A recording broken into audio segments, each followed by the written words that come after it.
This is my problem. This is a problem in our area. When I push the drawer box, I can't notice on the front.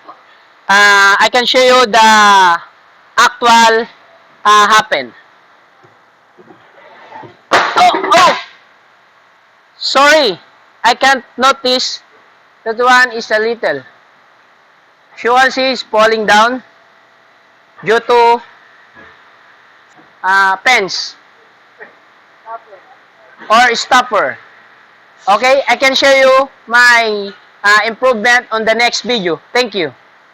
Hello, good morning. This is a part of my second tooling video. I can show you the improvement. When it's full, I push the box up. It is stuck due to the stopper or fence, either barricade. I cannot worry to push because I know this barricade or stopper on the box holder. That's all.